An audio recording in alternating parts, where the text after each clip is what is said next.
Ouais, c'est une rencontre un peu par hasard. Je suis tombée sur Mathieu Kassovitz ici à Lviv. Il est venu soutenir un artiste français qui mène un projet humanitaire. Alors peut-être que vous pouvez déjà me dire un petit mot sur ce projet, sur ce qu'on vient de voir à l'instant.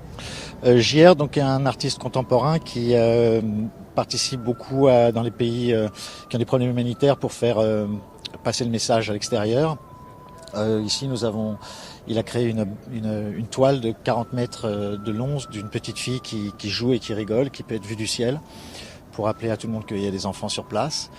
Et puis pour ramener un peu cette énergie, de faire comprendre cette énergie si typique à l'Ukraine, qui est cette résistance passive enfin passive ici, dans cette ville qui n'est pas encore en guerre, et avec des gens qui sont prêts à aller jusqu'au bout.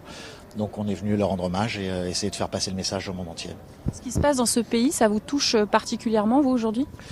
Ce qui se passe dans ce pays devrait toucher le monde entier parce que au-delà de la guerre, il y a un pays qui se révolte et qui ne tombera pas. Et cette force-là, cette énergie, cet espoir-là, on en a tous besoin aujourd'hui. Et malgré ce conflit horrible et cette tragédie, il y a une énergie ici qui est bonne à transmettre partout parce qu'on en a vraiment besoin dans le monde entier. Et j'espère que ça va être une référence pour le futur, pour nous.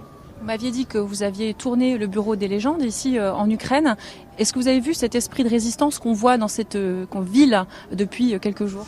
On a tourné ici il y a quelques années, à l'époque du Donbass, il y avait la guerre en Donbass, donc on a beaucoup parlé politique avec les gens avec qui on travaillait, leur vision sur les Russes et leur position. Et on a très vite compris qu'on avait affaire à des gens qui étaient ultranationalistes dans le bon sens, c'est-à-dire qu'ils sont fiers de leur pays et ils veulent le protéger absolument.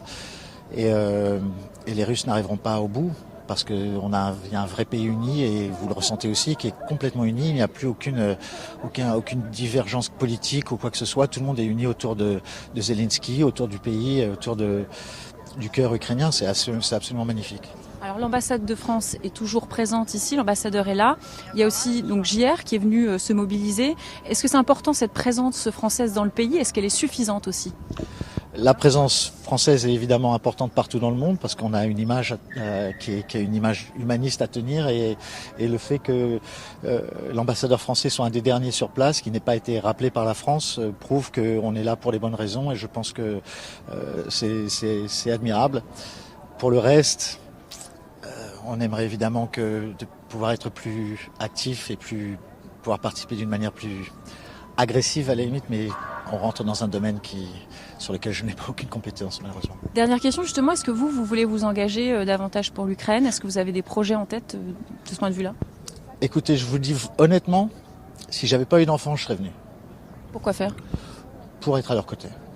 Parce que dans le monde dans lequel on vit, je pense que ce qui est en train de se passer là est une limite absolue et que si on ne se bat pas pour empêcher ce qui se passe, on va tous en être victimes. Quand vous dites pour être à leur côté, c'est de l'aide humanitaire, mais on voit certains Français qui viennent ici et d'étrangers pour se battre. Si j'avais pas d'enfant, je serais là. Ce sera le mot de la fin. Merci beaucoup.